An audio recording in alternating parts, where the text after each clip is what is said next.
Hello lovelies! As you guys know, all month long I am sharing easy weeknight dinner ideas to make your life in the kitchen a little easier as you head back to work and back to school. And today is no exception. We've got 3 awesome chicken recipes for you. Keep in mind, all 3 of these tasty recipes today are being featured on our meal planning site, healthymealplans.com. Now, if you're not familiar with the site yet, guys, it is awesome. You can browse recipes, plan out your meals for the week, and then generate your shopping list. We've also teamed up with an amazing dietitian who has created some custom meal plans that can be purchased through the site and are perfect for different dietary restrictions. So there's a low-carb meal plan, a vegan meal plan, a gluten-free meal plan, and the list goes on. So if you haven't checked it out yet, I really hope you will. And now, without further ado, let's get to today's dinner recipes, starting with this incredible smoky Spanish chicken. This recipe is kind of like a chicken cacciatore, but with a bit of a smoky twist. I'm gonna start by getting a little oil in a nice big skillet on the stove. For this recipe, I am using some chicken thighs. I've got the bone in and the skin on here. You could use boneless, skinless chicken breasts or thighs here if you wanted to, but I really think that these have a ton of great flavor. Once my oil is nice and hot, I'll get my chicken thighs into the pan, skin side down, for between 4 and 5 minutes. I really want to give them a chance to get nice and golden and crisp on one side, and then we'll give them a flip and let them cook up for another 2 to 3 minutes on the next side. Now that our chicken is browned, we can remove it from the pan and set it aside on a plate while we get to work on our saucy goodness for this recipe. To that very same skillet, I am going to add some Spanish onion as well as some bell pepper. I'm using a combination of red and yellow here, but any bell pepper will do.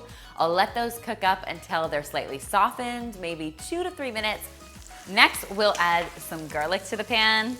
And then we are going to be adding our most important ingredient in this recipe. It is our smoked paprika. Now, you can find this usually in the spice aisle at your supermarket. You want to make sure that you are looking for smoked paprika instead of traditional paprika because it's got this incredible smoky flavor that is really the hallmark of this dish. We just want to give that garlic and that smoked paprika a chance to get really, really warm and flavorful, and then we can go ahead and add our diced tomatoes to the pan. I'm using fire roasted diced tomatoes because I find they have a really, really nice flavor, but if you can only find plain diced tomatoes, those will work as well. And the last thing I'm gonna add to this, because we know how important it is to get our greens in, is some spinach. We're just going to bring this mixture to a simmer, stirring it until that spinach starts to wilt down and everything starts to bubble. That means it is time to add our chicken back into the pan to fully finish cooking. We'll let this simmer away for between, say, 5 and 10 minutes, or until that chicken registers 165 degrees Fahrenheit on a meat thermometer. As you can see, this recipe takes very little effort, but is really big on flavor. You can serve this up with some rice or some potatoes, or just a nice green salad. Totally up to you. It is really versatile and makes wonderful leftovers. Next, guys, I've got an absolute classic for you. It's my honey mustard chicken, and I love using it on something like boneless, skinless chicken breasts, which don't traditionally have a lot of flavor of their own.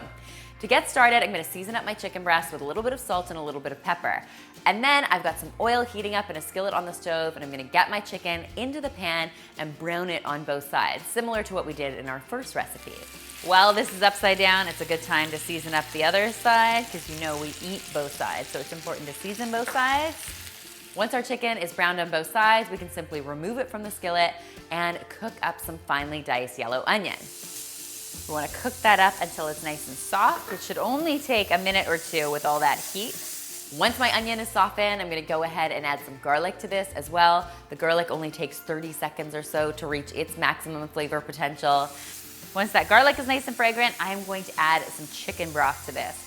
So the chicken broth is going to be the base for our sauce. We'll just use the chicken broth to sort of scrape those brown bits off the bottom. All of those brown bits are flavor, so we want to make sure that they end up in our final sauce. And then as soon as that chicken broth starts to simmer, you can add in the 2 most important ingredients in our honey mustard chicken, honey and mustard. I'm using grainy Dijon mustard in this recipe, but any mustard will really do here. I like adding some fresh thyme to this mixture for just a bit of earthiness.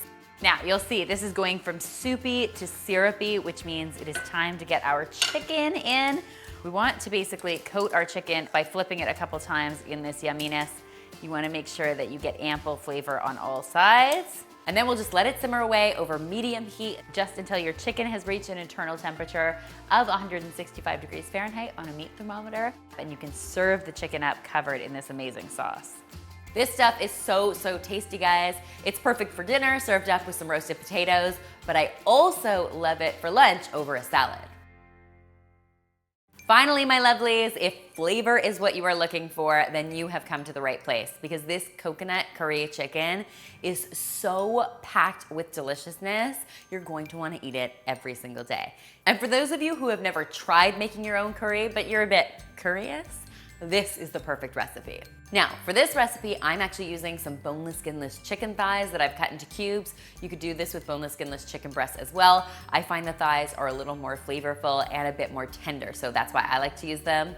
I'm starting once again with a nice big skillet on the stove, and I've got some coconut oil headed in there on medium-high heat. As soon as my coconut oil is melted, I'm gonna go ahead and add my chicken into the pan. I'm gonna season that with some salt and some pepper and let it cook away until it's nice and golden on all sides. Now that my chicken is cooked through, I'm going to start adding some veggies in. So I have got some bell peppers in here. Then it's time to really pack in the flavor. And to do that, I am using the trifecta of delicious ingredients that are classic in any curry: onion, garlic, and ginger. And oh my gosh, when all of that hits the pan, your nostrils are just filled with so much yumminess. And that's when you know it is time to pack in even more flavor into this dish. Today, I'm actually using a combination of red curry paste as well as some curry powder. Usually you use one or the other, but I wanna make this extra flavorful. And for some reason, using the two together just makes magic happen. Don't believe me? You really have to try this one for yourself. Now, you really just want to give those ingredients a minute or so on that heat to develop their best flavor. Then you can go ahead and add your coconut milk to this. This is not a place for low-fat coconut milk. You want to go for it with the good stuff.